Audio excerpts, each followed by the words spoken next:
All right, so we delve into the salient issues when it comes to illegal mining. Everything from that police officer who unfortunately lost his life, slipped and drowned in the fight against illegal mining. He was just out there performing his duties, to all the surrounding issues, including the court ruling in Enchi. But joining us for a conversation, we have Awula Sewa. She's with Eco-Conscious Citizens. We also have Erastus Asaridonko, who will be joining us in a bit. He's a Joy News editor. And on phone, we have Nanaya Ojima, a multimedia journalist. And we'll also have joining the conversation Michael Kwejo Pepra, president for the National Concerned Small Scale Association. And then Daryl Bosu, he's a deputy national director of operations at Arosha, Ghana. But for now, let's bring in Nanaya Ojima, who will give us the scoop, the latest on some of these developments. Nanaya, good morning. What can you tell us about that latest incident in Mpasatia?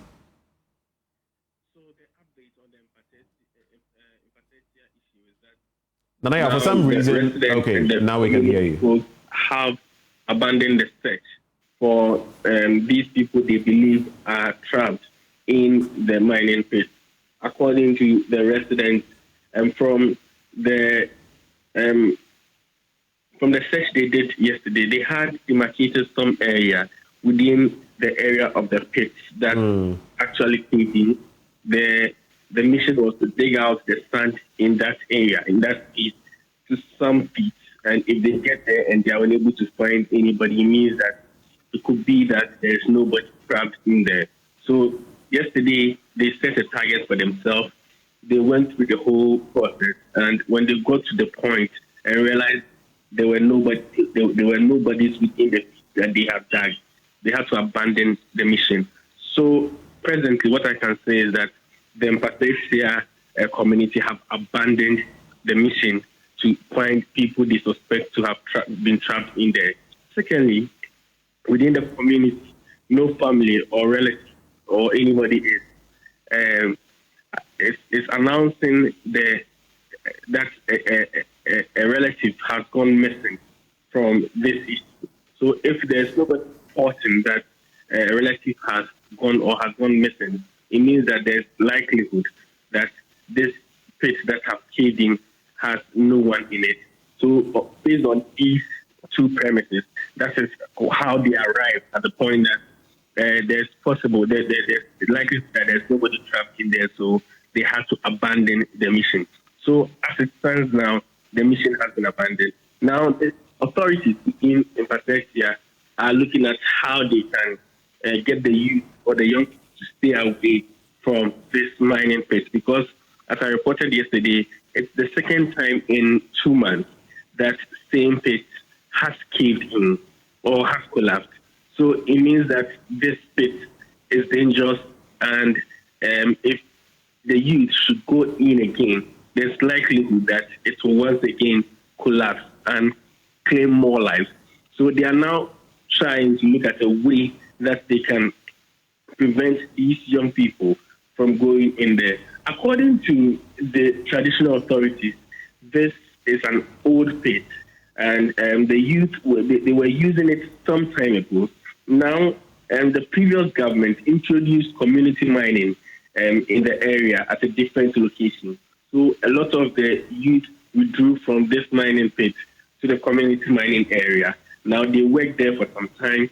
With the current administration, there was a ban placed on community mining. So they had to halt the activities of the youth in the community mining area that was occupying a lot of them. Now they are all back home.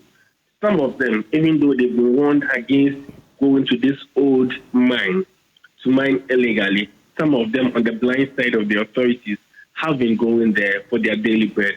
And it was through such visits to the area that caused the collapse of this mine and killed some people. According to the assembly member, he tried to reach out to the assembly for some excavators to help them close some of these opened pits, but unfortunately, he hasn't been successful. He's hoping that the new administration that will be appointed soon will see this as an emergency and deploy some resources to help them cover some of these pits and also keep the youth away from the old pits, which have now become a death trap.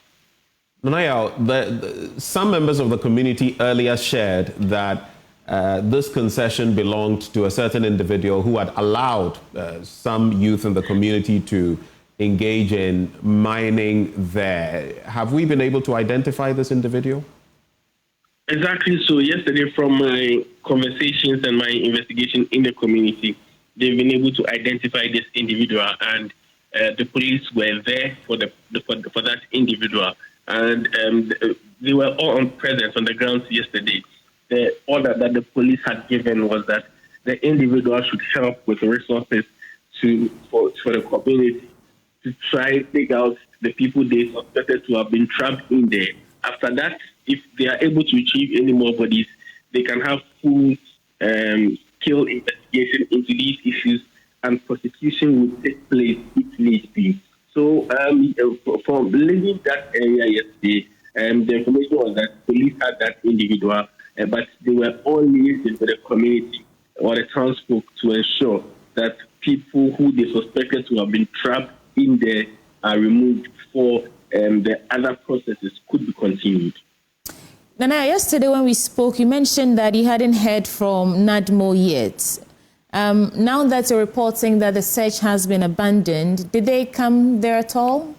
Do we know if they lended some help to the people there? Exactly. So yesterday, the police and the NADMO were all on the ground. They came to offer some support to the people. But in the course of the digging or the work that were being done at the site, the NADMO and the police were not involved. They were offering protection and also guidance to the young people in the community who are taking lead in the search for these people. So NADMO were on the ground. They were there taking their notes, and I know that they will write a report on that. The police were also on the ground, but actively the work that was done at the location or the site, it was being done by the youth in the area. So when you say the search has been abandoned, does it mean nobody is at the site as we speak? There's no activity ongoing and it's completely been abandoned. Is that what you mean when you say the search has been abandoned? Exactly. That is what I was informed by the people in the community led by the assemblyman, because according to them, they had a target. They believe that if they should dig to a certain feet, they should be able to find these people. And as I said, they were using simple tools, the pickers and the shovels, and that have been the tools that they've been using today. So they dug to a certain point, and after a while, they realized that it's becoming a fruitless effort. Also, no community member had reported of a missing relative. So they are taking it as that there are no people, there are no persons trapped in there. It's very difficult for them to identify people who went to the pit on that day, because these people they don't go as a group.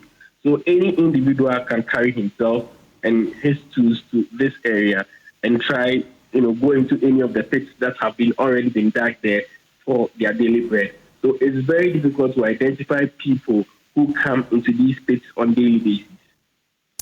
Thank you so much, Nanaya Ojima. Let's speak to Erastus Asare Donko now, Joy News editor. Erastus, thank you for joining the conversation. And of course, please, you can reflect on the abandoned search at Mpasatia as we speak. But I do want to take your thoughts on the drowning of Constable Kwabena Dogbe with the Central North Regional Police Command. And this incident happened as part of their efforts to tackle illegal mining in the region. How did this news come to you? Well, first, if I touch on the Mpasatia incident, it is, to say the least, that in this day and age, and with all that has gone on in our country, we are still digging for gold like scavengers. And we have leaders who are looking on for citizens to go that tangent and to lose life needlessly like we are doing. When we can do it sustainably and we can rally the citizenry around doing sustainable mining. And I think that is high time that the president sets an action in motion that will send the right signal to everybody across the country that this is not the way to go. Right. Concerning the policeman who drowned, I would say that is rather unfortunate. And that is what we keep saying, that the water guard or something that the minister launched, if there are divers who are experts in diving, this is why we need them. They should be embedded on teams like these, so that before you go on an expedition like that to find people who are really well versed in swimming, you should at least have somebody who knows how to swim on that team. If they had a diver or a member of the water guard embedded on that team, he wouldn't have lost his life. Clearly, the team members did not know how to swim. And so when he fell into the water, they themselves were helpless. And the galamseyers who know how to swim were afraid to go to his rescue. And so where are the water guards? What are we using them for? Where are they? So these are questions that it tells you that we should streamline the fight against illegal mining. The firefighting approach as we are using it right now, sending men here and there, yes, it's achieving something, but it's not the right way to go. Right. Let's set up teams at the local level. Let's embed divers and other people with expertise onto these teams. Let's use them to work. And I think that will get us more concrete results. Right. And Erastus, Ben will come to you in a bit, but it's just interesting to know that someone who is a police officer is unable to swim. That's the impression that I'm getting from the story, that the person just fell in the water and drowned without being able to get himself out of the water. Benjamin. Well, on the back of these developments, I'm sure it would also create some actions or bring to bear some actions, like you're saying, Erastus, that would streamline further attempts at dealing with illegal mining. But what lessons do you feel we can learn from this incident, apart from the fact that we have to have some of these water guards or river guards joining the teams? What lessons can we learn from this specific incident from where you sit? Well, so countless times we have said that the police should join the fight. Currently, I'm happy that we have, some of the stations joining the fight. So there's been quite a number of arrests done by police at the local level. That's encouraging, and we encourage that. But I wouldn't encourage that we have police teams that are not well versed with what they're going to do, go on such a chase. If we have to go on such a chase, we should be prepared. We should know our terrain. We should do the proper recce, and we should know who we are going to arrest. If it's a water problem where these Shamfan operators know how to swim very well, they know how to dive. And so if you're going to arrest such people, you should be prepared. The team should comprise policemen who know how to swim, not just anybody. And so I think the lesson going forward is that we don't just send anybody out after these people. If we're going on water bodies, we should at least have somebody who knows how to swim on the team, so that in case of an emergency like this, that person will come in very handy. And I think that is what we should be doing. Well, some lessons learned from that. Let's bring in our other guests on the same bit. Hold for us, Erastus. Let's also bring in Awula Sewa, who joins the conversation as well. Awula, what do you make of these developments in respect of the fight against galamsey? I don't want to broaden it too much because we are gradually going to get into the other areas. But what do you make, having listened to Nana Ojima and Erastus Asare Donko, on these developments? Well, first of all, good morning to everybody, the listeners, and a special good morning to my brother Erastus. But what I would say is that we're not well prepared. It's quite clear that we are firefighting. There's a fire today, we rush there, put it out, but we're not well prepared. I think even a 5-year-old would know that if you're going to go into the water bodies, the Chanfans, most of the time they collapse them. And as you said, they can swim. So I know that in Asemkrom, for instance, they had to employ fishermen who could swim. So if we are sending people on these missions, we don't even know that if it's a water body, we need people who can swim, then it just strengthens the point being made that there's no seriousness to the fight against the illegal mining, but it's not well thought out. Is that your thinking as well, Mr. Pepra? Do we have Michael Kojo Pepra with us? He needs to unmute. First of all, if indeed we want to achieve greater height in the fight against galamsey, as I will have said, we need to be prepared in the sense that you cannot just send anybody to the various water bodies to go and chase these criminals.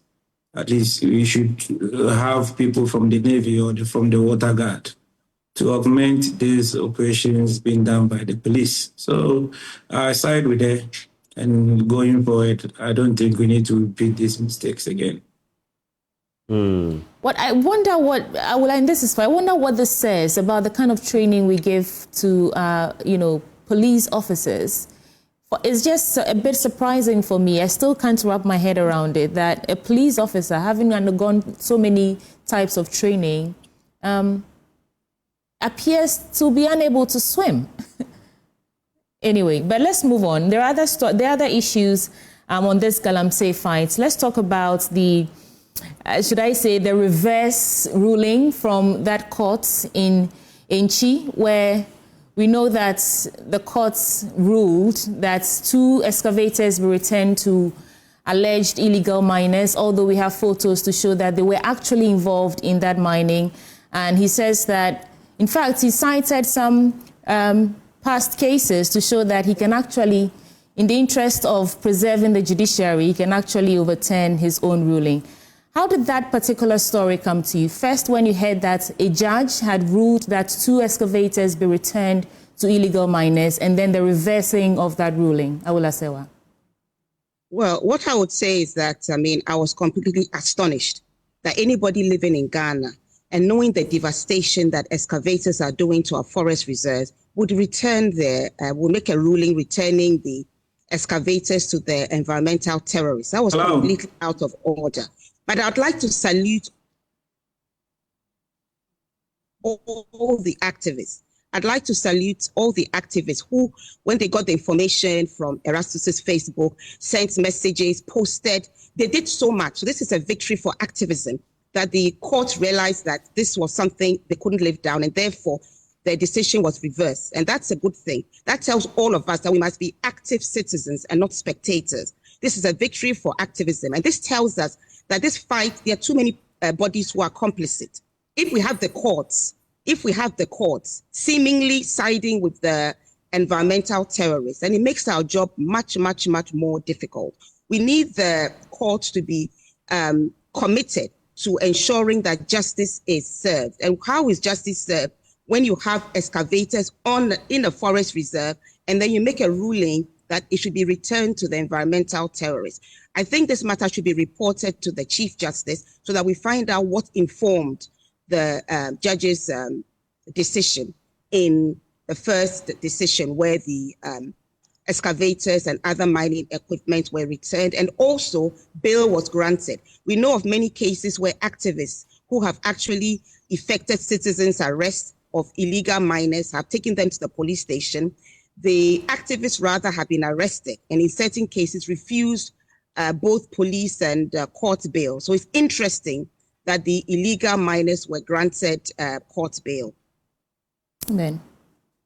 Well, there are other issues, Mr. Pepra. For example, I see a comment coming through talking about how, some of our guests, panelists come and speak to the issues on radio and TV, but that on the ground, it may appear that you may be out of touch with the realities. But for you, as president of the National Concerned Small Scale Mining Group, what is your reaction to these developments? Now we've lost a police officer, sadly, and while there are other attempts to deal with the menace, it appears, like some would say, it is a scattered effort. What do you make of it? As a matter of fact, we need to understand that galamsey is a problem, and it didn't start now. We are fighting a century problem. And galamsey evolves as the time goes by. So in order to understand and then create a solution for the problem, we need to be dynamic. And in so doing, you need to come to understand the reason why people engage in such illegal activities. That is when we can easily find a pragmatic solution to the problem. But in so doing, we don't really understand the reason why all these things are going on. So, intend to manage the problem, we try to fight it. You say we don't understand why these things are going on. Help us understand better. Why do you think these things are happening? So people are engaging in galamsey. It started in the 18th centuries. At the end of the day, what can we do to solve or curb this problem that we've been faced as a country? People are sleeping on gold. People are trying to as well mine with impunity. We need to as well come to realize this is a socio-economic problem. And in the whole world, these are problems that evolve as you try to fight. But the moment we need to understand, we need to manage this problem so that people who are mining with impunity can be streamlined and then mine responsibly. That is one thing we need as a country to realize, that the moment you try to fight something, that thing might as well try to fight back. But the moment you try to manage the problem to favor you, that is when we can easily make headway in trying to solve this problem. What can we do as a country? I remember when Nana Jima was speaking, your reporter in Ashanti region, he said that place that these guys lost their lives was a community mining area. And as a matter of fact, what can we do to make sure that such things doesn't happen again? We were calling on previous government, to at least bring about solutions that can easily help in solving the problem. But unfortunately, whatever they brought on board never came to solve even one of the problems we've been faced with. When we told them, look, we should use the bottom-up approach in so trying to solve the problem, engaging the communities, sensitizing them, and as well engaging with these illegal miners. They said no, they were going to use the brute force, and the brute force came to prove that, that is not the solution of the day. Even when the PNDC government was in power, they used the brute force, and they even people were imprisoned just by even, holding of gold or engaging in such activities, and we lost the fight. When President Kufuor came into power, we used the brute force, we lost. And as a matter of fact, when His Excellency Donald Atamos as well started with this galamsey fight, we used the military, we lost. When Nanado came into power, he brought about the Operation Vanguard. He even swore to fight this problem by all means. What happened? We brought about the Vanguard, we brought about the Hot 1, Hot 2, we brought about the Galam Stop application, we brought drones. All these things came to prove that, that was not a solution to the problem. Mr. Quick question. Did we lose because we applied some measure of force? I don't know about brute force. I don't think we've really got there yet. But did we lose because we applied some measure of force, or did we lose because we were not tenacious enough in the fight? Because there are other jurisdictions, even here in West Africa, that have also applied a higher level of force with much greater success. Maybe you have to tell me which country did that in day one. I have gone to Burkina. Have you been to Cote d'Ivoire? I've been to Cote d'Ivoire. Their situation is much better than ours, isn't it? Yes, because they are managing the problem. They are not fighting the problem. How are they managing it better? Yes, so let's say acquisition of license is a problem. Look, people are mining with impunity. They are doing whatever they want. Have you asked yourself, what are the regulatory bodies doing? Are they equipped or are they under-equipped? So when we are able to understand where we fall short, that is where we can, put enough energy to make sure that all these people comes to play than always trying to sit on the fence when these things come to the public domain, they will be acting as if, there's something we don't know. And as a matter of fact, we'll be chasing people here and there. We should sit down, have a pragmatic solution so that at least we know from the short term, medium term, and long term, these are what the government wants to do. And as a matter of fact, we can easily achieve something greater. Look, people cannot sleep on board. We need to understand. Without being employed and expect them to starve and die. That is the problem of galamsey of the day. Because a lot of these youth, when they wake up, they have nothing to do.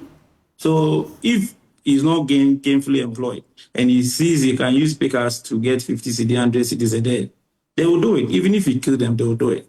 That is why the galamsey issue has been evolving. When you bring the military now, they come in the afternoon, they will mine in the evening because they need to survive. So when we understand all these things, then we are bringing solutions. Look, we try to look at May I interject? Please hold, Awula. Please hold. Mr. Pepper, go ahead.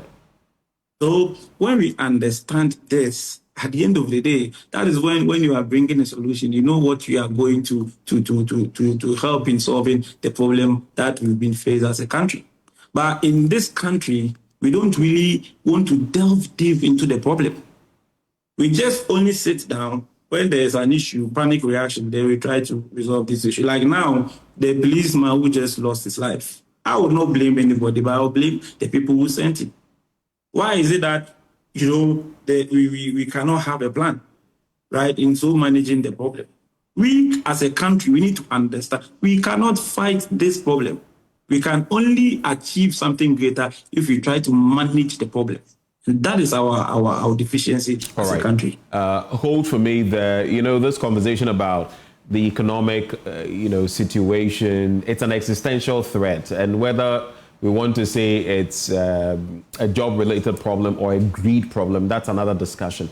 I'll bring in Daryl Bosu in a bit, but I noticed you wanted to contribute. Awula Sewa, brief contribution, and then I'll go to Daryl. Awula Sewa, if you can hear me, please unmute and let us know what's on your mind. While we try to fix, I think there might be a challenge there because we still can't hear. But what I'm picking from you, Mr. Pepra, is that the country is not really, we haven't yet come to terms, full grasp of what we're dealing with in terms of the galamsey fight. Yet, every now and then we hear stories of some arrests, some excavating. In fact, today on the back page of the Daily Graphic, it said 76 arrested, 100 excavators seized. Does that mean we are still just pussyfooting around the issue?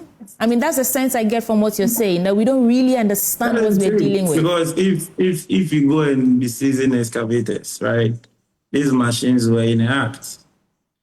As a matter of fact, these excavators, they have dug holes, pits, and as a matter of fact, if indeed we understand the problem, we will not pick these machines from where they were.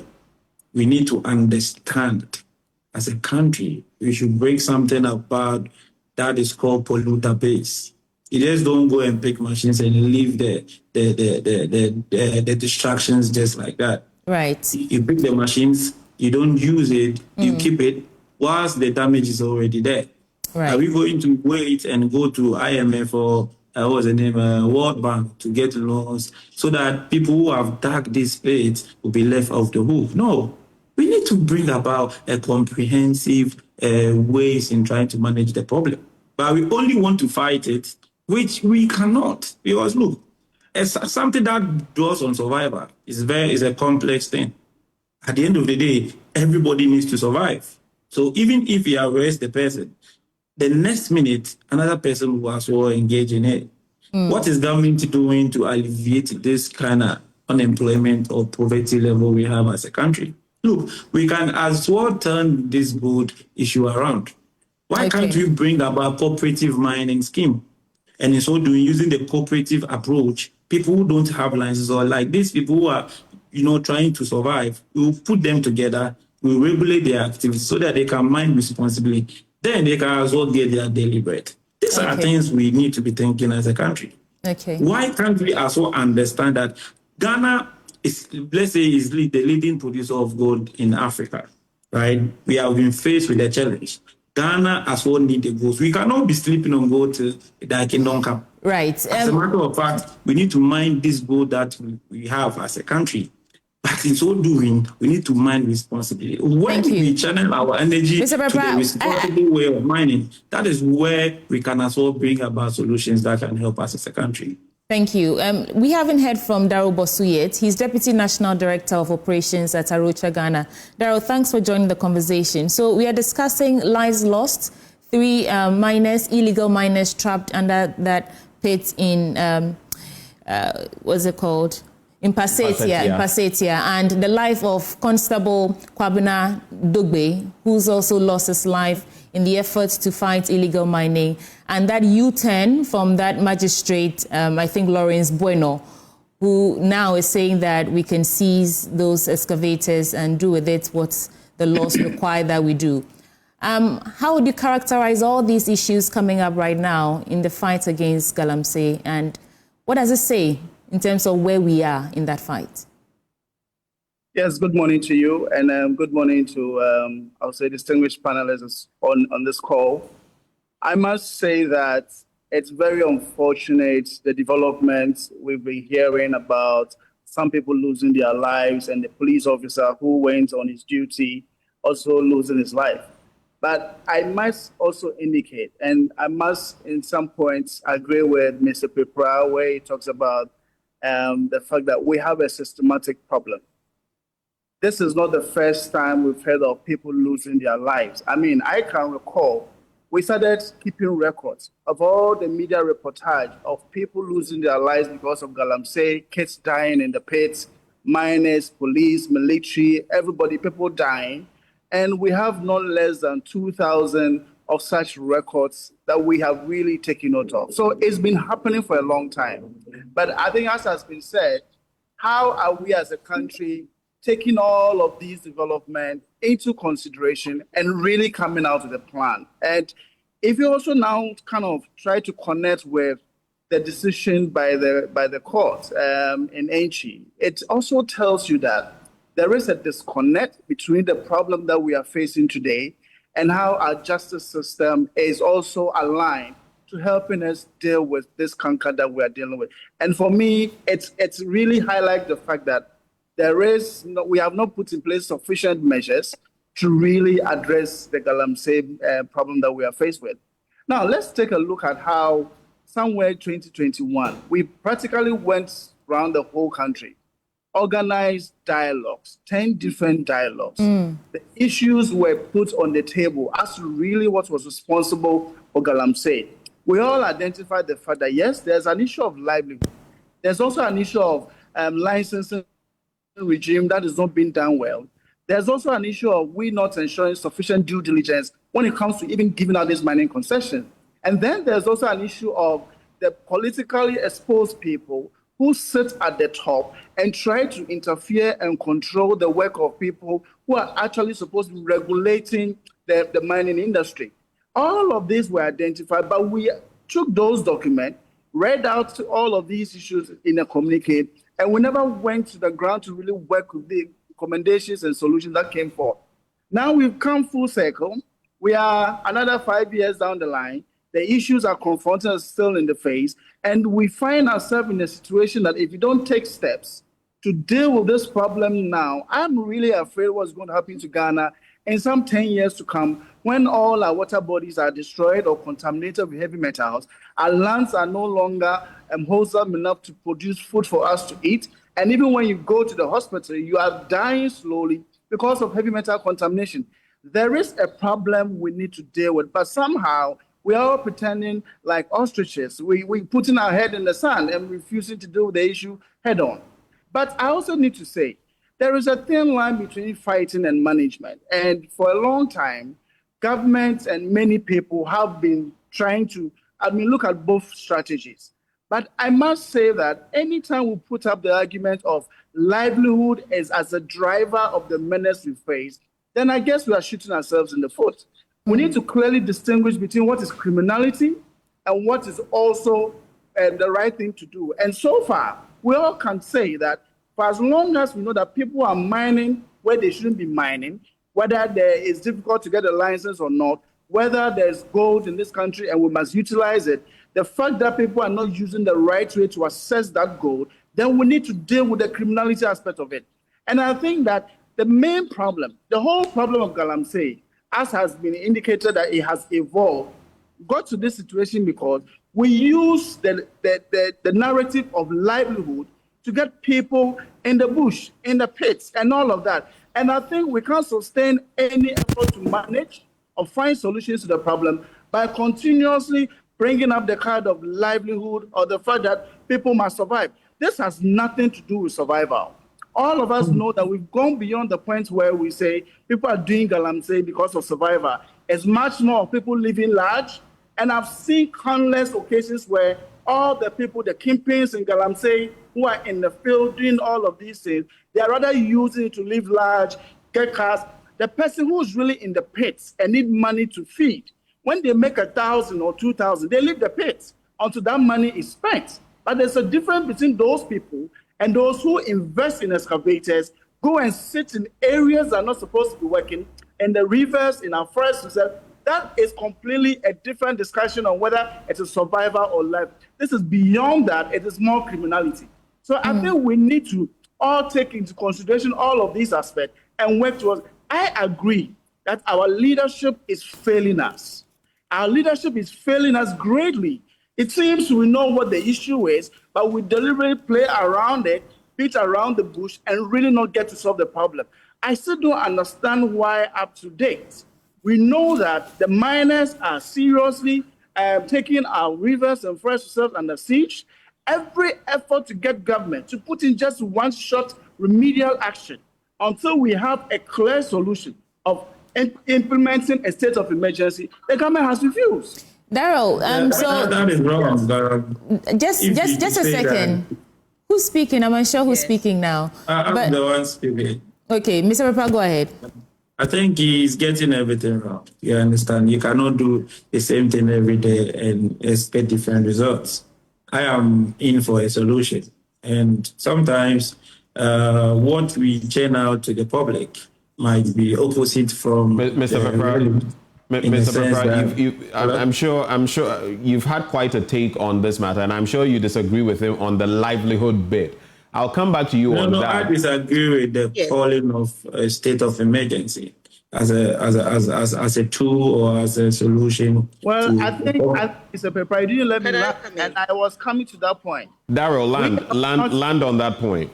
Yes, I think we have never said that there needs to be an outright state of emergency across the country. We know in this country that there's certain areas that are so sensitive when it comes to mining that we cannot continue to watch on for people to get in there and destroy. Our rivers, our forest reserves are critical areas that need to be protected. And we have said that state of emergency as a measure is to keep cover to the forest reserves and the rivers that are currently the major agents that are, or the major areas that are being destroyed. So you need to understand that. I think Pepper, please hold for me, Mr. Pepper. Mr. Pepper, please hold for me. Want to say that all areas of this country need to be allowed for them to mine, and I think that for most miners, that is what they wish they could do. But I think there needs to be law and order, and this is where we need to say that let's call a spade, and keep people out of areas that they are not supposed to mine, and get people to do the right thing. All right, Mr. Pepper, please hold. No, it's not your turn yet. Please hold for me. Let's regulate the conversation. You've had quite a bite of the issue. I guess we should be asking ourselves, is it about the survival of a few or the survival of us all? It reminds me of Thomas Sankara. We can either have a society where you have champagne for a few or water for everybody. What's your take? I know you've wanted to react for a while. Exactly. I think Daryl has made the point eloquently. He's made the point. It's not about survival. It's about greed. And let's be clear, those financing the existential threat, they are not hungry people. Maybe those in the pit. But let's be clear, we're being poisoned. I don't think we appreciate the seriousness of the situation. We are being poisoned. As we sit right now, the food you are eating, do you know where it's coming from? The water you are drinking, do you know where it's coming from? Ghana Water has said that they do not remove the heavy metals from the water. So as we sit here sort of playing around the issues, it's very, very frustrating. The house is burning. What we need to do immediately is to put out the fire. Then we can look at these other things. But when we talk about survival, are minors the only people who need to survive? As was rightly said, criminal activity is criminal activity. Let's separate the two. You have, for example, the Peasant Farmers Association. About 2 million of them are at risk of losing their livelihood, and fishermen as well, as a consequence of illegal mining. We have cocoa, which we are depending on. Cocoa plantations are being destroyed. We have the rubber plantations, which are also being destroyed by the environmental terrorists. And we act as if the only people on this world who need an income are miners. Even I believe the regime of licensing. Let's be clear. The fact that I have a driving license doesn't mean that I'm going to drive responsibly. So the monitoring is very, very important, and that is not taking place. That is why it was suggested that for now, pause the community mining, even if it's a cooperative, pause it until we get our act together. But I need to say here that this regime has been a little disingenuous. Whilst in opposition, they promised that they would repeal LI 2462. Right now, what is before Parliament is a review, which does not help us in any way. All right. I'm curious at this point. All it does is to protect the globally significant biodiversity. Right. I'm sorry? No, I get your take. I wonder whether we still have Erastus Asaridonko. Erastus, can you hear me? I would have wanted to run by him something interesting because he is on the ground to find out what he makes about this dynamic of livelihood versus the general good, and what he thinks about the state of emergency and its impact on maybe even small-scale mining as well as community mining. But coming back to you, Mr. Pepper, I noticed that you wanted to speak a lot on that specific issue. Your point has been made about why, dealing with the bread and butter issues are important. But at the same time, we can't walk away from the fact that a lot of these people, they are basically killing the rest of us. How do we address the situation? Livelihood, and so? I think we need to come together as a country, because something that draws on the survival of our existence is something that is very dear to everybody. At the end of the day, I wouldn't say because I'm a small-scale miner who is licensed to mine and who is mining responsibly. Even if others are doing the wrong thing, I will support it. It's something that, as an association, we have always sided with government when it comes to the fight against galamsey. We have shown enough goodwill to this country by setting up a task force to augment the plan of government in trying to help salvage this issue we've been faced with. So we are not, and I would retreat that we don't support people who are mining with impunity in our various forest reserves. We are not in support of small-scale miners who are licensed and mining responsibly. We are not the people who are on the various water bodies, polluting these rivers. Whatever we need to do as a country, we are in support of it. So I am not here to defend something that is a criminal act, but I just wanted us to understand that if we really want to solve this problem, these are the facts. And whatever I said is a fact. You can bring people in to check, to investigate, or to bring a report from that. Nobody was born a miner. The people you see who are just, who were even stuck in this pit, one of them was a taxi driver. And later he realized, okay, he needs to survive, so he went into the pit. So we cannot shy away from this survival issue. This is something we need to understand as a country. And in so doing, we need to find a solution. And that is where our professors and our people taxi driver will survive. who speak good, big English, sometimes, they only say what they think. But we need to come together and find a solution to it. If now people are mining responsibly, and at the end of the day, the countries benefit from the export of gold. At the end of the day, point made on that. I don't think anyone is shying away from anything, but I keep going back to the same point. I don't know whether I'm sounding like a broken record at this point. These people have to live. But we also say that because of a certain constituency that has to live, all of us ought to die. Think about it that way. Some people have to live. Hold for me. You've expatiated enough on this matter. Some people have to live. No one is saying they should die. But are we also saying that because this constituency has to live, all of us, in the end, have to die, including those people, because they will also be poisoned? But let me bring in Erastus Asaridonko. Erastus, I just wanted to find out, you are usually on the ground. This argument of livelihood always comes to bear. Livelihood versus the general good. What do you see on the ground? Is it really livelihood of these illegal miners? And is the state of emergency the way to go? Is that the solution? Because Mr. Papra is saying it's not necessarily the solution. What do you say?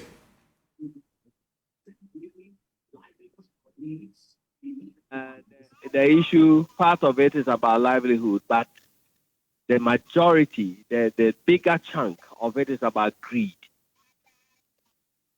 I totally disagree with Pepra when he talks about the fact that we should not be enforcing the laws and that we should manage it all the time. No, I would say enforcement is key.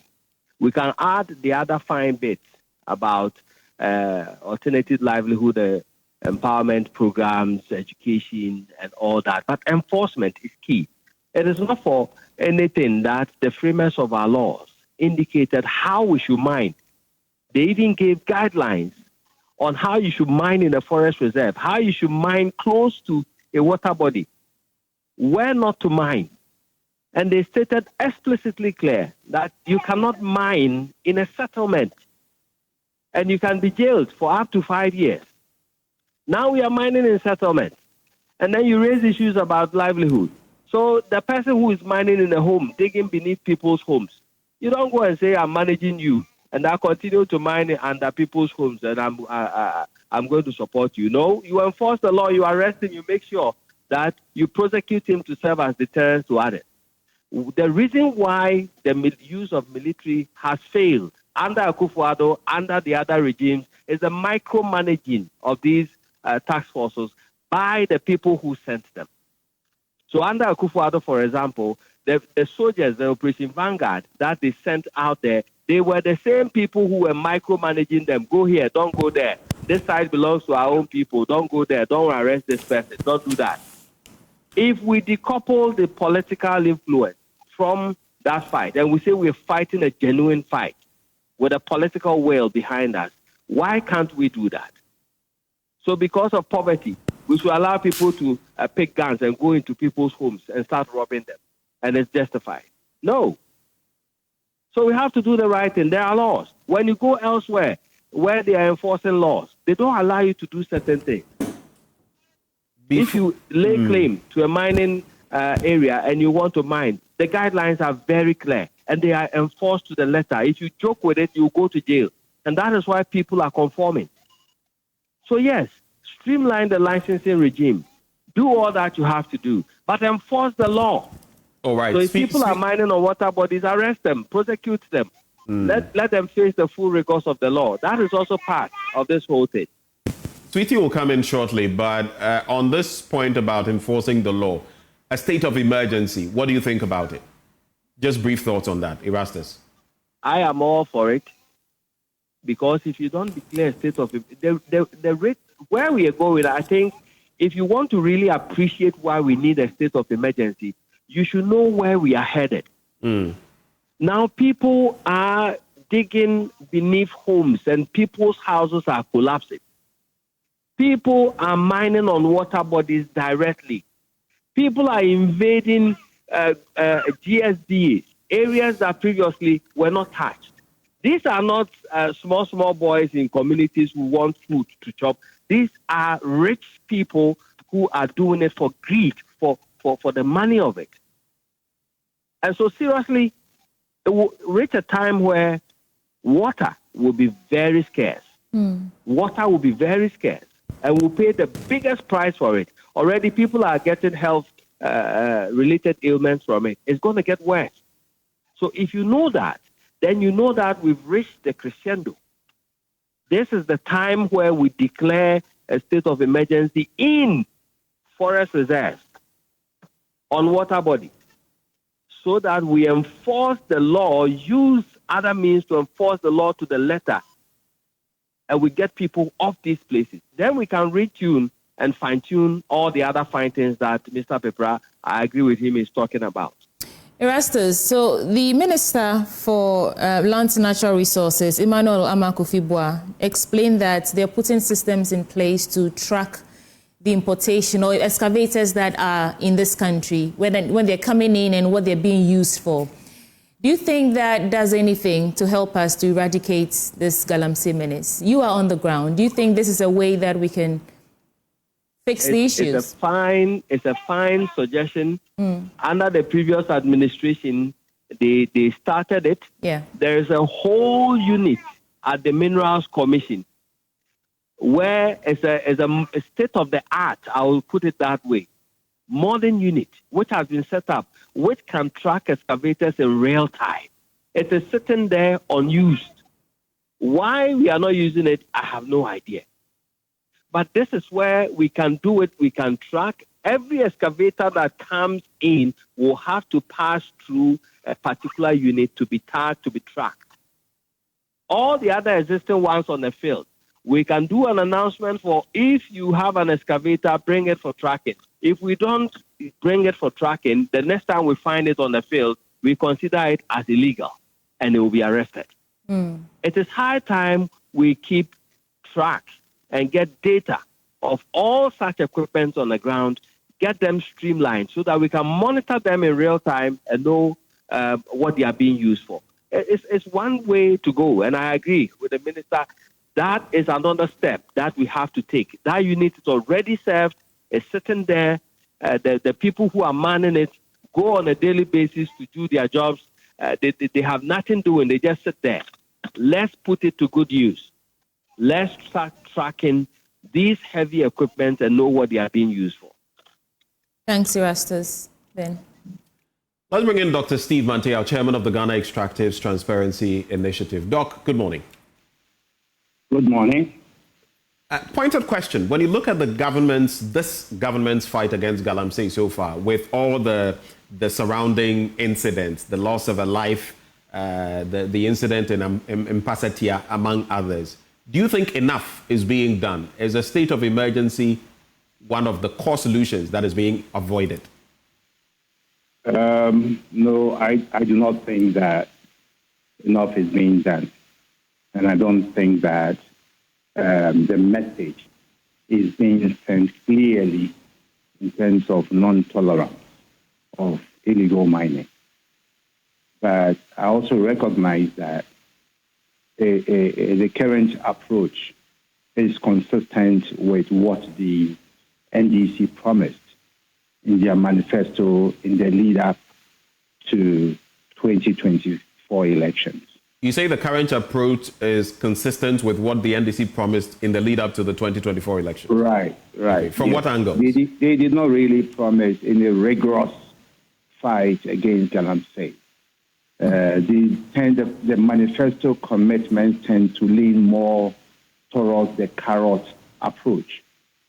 So, for instance, if you look at their manifesto, they cluster their approach in dealing with galamsey along the various value chain.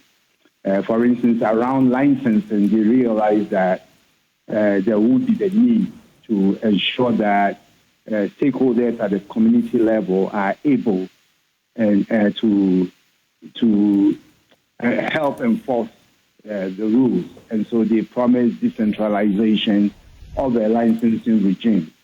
Such that chiefs and local actors will be part of the licensing process and will be therefore able to better monitor operations on the ground and ensure that the rules are conformed with. They also talked about providing support, logistical for instance, finance, equipment, and stuff like that. I mean, the intent is that once you provide those logistical support and financial access, those who are operating illegally will be enticed to want to now regularize their activities and do things properly in ways that does not endanger our livelihood, does not endanger the environment and our water bodies. And so they want to use that incentive tool to get them to regularize. Again, they talked about recategorizing mining into various groups, medium, small, and all that. So largely, a careful look at the approach is really not to use brute force as we've done in the past and which have not really helped resolve the issue. So they want to do more on the carrot approach. Now, let me also say that they also emphasize environmental restoration. So you see they want to plant trees and try to vegetate the savanna area and all the mining areas that have been destroyed by illegal miners. And again, they also want to protect water bodies through the establishment of blue water guards and all that. So that is the Ghanaians, and they are not doing anything differently. However, Doc, I disagree slightly. I just opened an article where, actually from City News, where Samuel Okudzeto Ablakwa, and I want to quote him, only the NDC manifesto is pledging a ruthless combating of this menace, which poses an existential threat. You need a new government that will come and confront this menace because it just doesn't make sense. Are you saying that the approach we are seeing so far is as ruthless as they promised? The manifesto does not promise ruthless approach. These are campaign promises that they made. These are the things they said to convince the Ghanaian people to vote for them. So as much as it doesn't appear in their manifesto, they did say they'll use ruthless approaches to tackle this menace. Yes, that is the statement of a party member, all right? And I'm speaking from the manifesto. And in terms of the ruthlessness that you talk about, what they said is they will enhance regulatory enforcement by applying state-of-the-art technology, including AI, to track excavators. I don't think that actually symbolizes any ruthlessness. I think that approach itself is being tackled by the Minerals Commission, where they are trying to expand their reach. They are building new offices in various places where they previously were not. And I think that it is important that the Minerals Commission, which is the regulator, is present wherever mining takes place so that they are able to enforce. But it does not mean they are going to. For me, from my reading of that commitment, does not suggest to me that they want to use brute force. And I make the point that in the past, from the previous NDC regime through the immediately gone MPP government, we've used brute force, and that has not yielded any meaningful results. We need to change strategy. Again, they talk about ensuring that mining operations are not in unapproved areas, such as water bodies, and that concession holders rehabilitate impacted areas. And that is being executed through the establishment of the Blue Guard to protect water bodies. So if you read the manifesto clearly, you get a certain sense of using subtle approaches, not the rigorous brute force type of approach that we used in the past, which did not result in any meaningful gain in terms of stopping galamsey. I guess the verdict would be up to you, I guess, to tell us whether we should and must push government to do much more in that regard. But quick thoughts from you, Dr. Mantia, on this as we get ready to wind down. In October 2024, you made mention of the fact that we had to hold local authorities, chiefs and others responsible for the surge in illegal mining. You, in just the past month, on the 19th of March or a day before, you mentioned that chiefs were not fighting galamsey because they were not involved in the licensing regime. On the matter of chiefs, how much of a role do you think they play, and how much more of a role do you think this government could give them in helping to fight galamsey? Well, currently the chiefs are playing no role, except to say that they're actually complicit in the illegal mining. You go to Mpasatia West, you'll find that a lot of the chiefs are themselves involved in illegal mining. And it is also because we have not assigned them any role. And so if we involve them and ensure that they have a say in the issuance of licenses, then of course they will support at the local level in terms of enforcement of the rules governing mining in this country.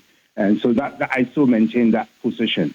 But I think that our state investigative bodies also could do much more than they are doing currently. I cite the example of the Asante, who, working with the National Investigation Bureau, was able to establish the complicity of some chiefs, I think 3 chiefs, in illegal mining within his jurisdiction. And on the basis of the evidence, he distooled them.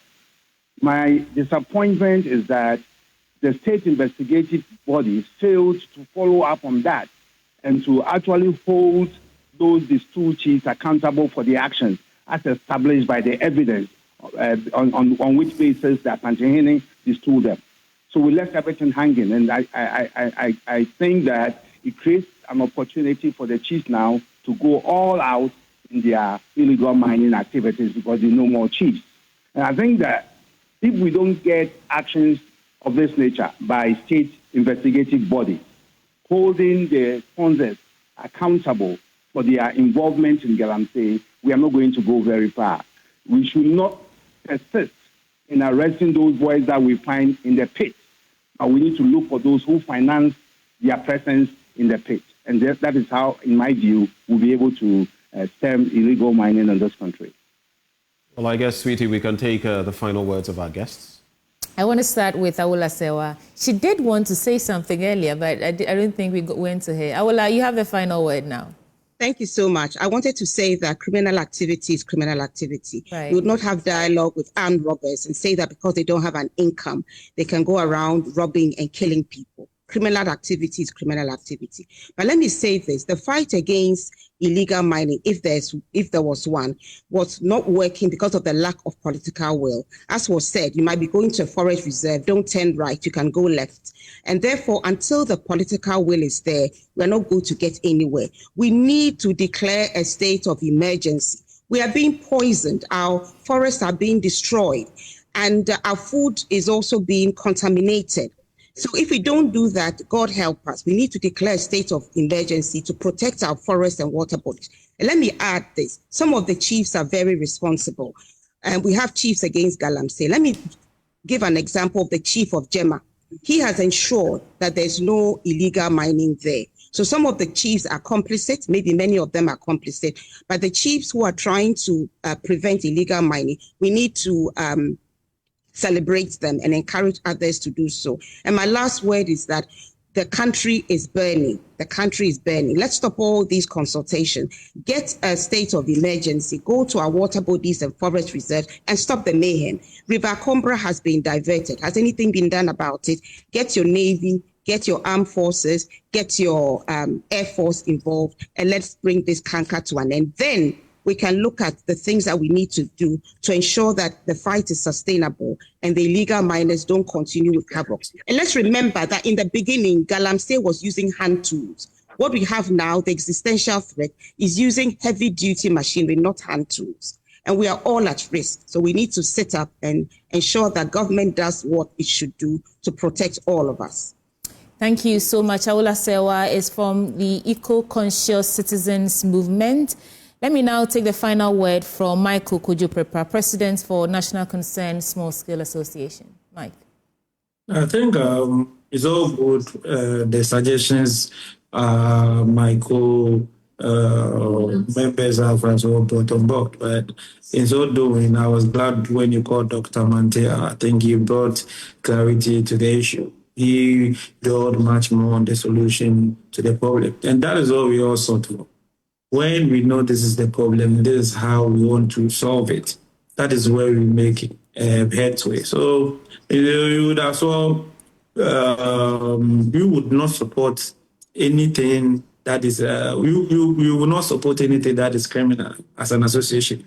And we are in line with government's quest to manage and solve this galamsey problem that is being faced with us as a country.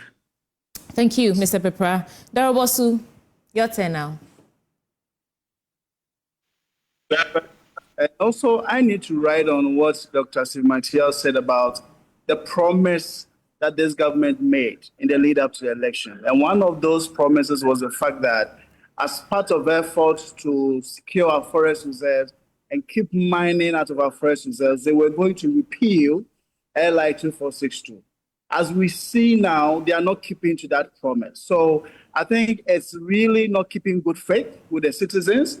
And we want to urge the government to really go back to the table, really look at what they are seeking to do now. And the fact that just repealing, just amending LI 2462 is not going to guarantee the security for our forest reserves as is desired. We are requesting for a complete repeal so that we can usher in a more progressive strategy or legal framework for the protection of our forest reserves. And then again, I believe that if really the government wants to reset our environment and also to streamline the mining regime or mineral and mining governance in this country, we need complete overhaul of the leadership across board.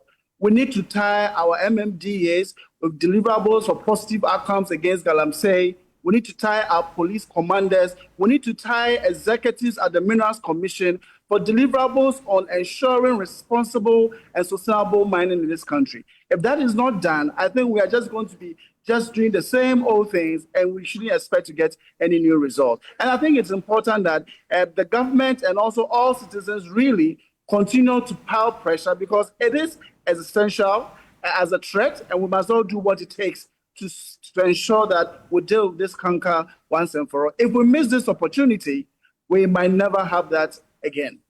Thank you, Darobosu. He's Deputy National Director of Operations, Arocha, Ghana. We also spoke to Erastus Asari Donko. Do we have Erastus online for a final word? Okay, we don't have Erastus Asari Donko, Joy News editor. He joined us, helping us put this in perspective. And Dr. Steve Mantiel, you have the final word now. Well, I am in full support of the call to ban mining in forest reserves. But at the same time, I appreciate the government's difficulty in imposing a total ban. For now, as we speak, small-scale mining is not allowed in any forest reserve. It's only large-scale mining. And there's been contract signs with certain companies currently operating in forest reserve, for instance, Newmont. And so government is mindful of the contractual implications of a total ban.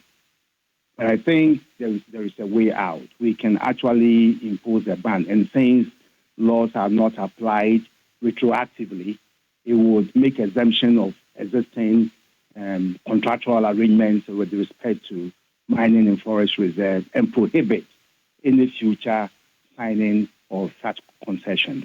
So I think that government should take another look at it and find a legal way around the challenge or the difficulty it has in actually announcing a complete ban of mining in forest reserves. Thank you. Well, thank you so much, Dr. Steve Mantiel. And that wraps up this conversation. Benjamin, any quick thoughts before we go? No, none. I mean, we are in an existential threat. We can't keep toying with the situation. It is what it is. We need to crack down on illegal mining to save all of us, else a few will kill all of us and they themselves will be consumed together with it. But before we take a breather, Ghana, let's talk water tanks. Do you know the secret to real water storage? It's simple. If your tank doesn't have the tortoise on it, then it's not the correct tank, period.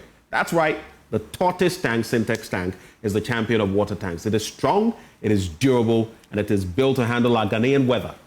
Rain or shine, Syntex tank has your back. It's got you covered. So my people, go outside, check your tank. If it doesn't have a tortoise on it, it's time to upgrade.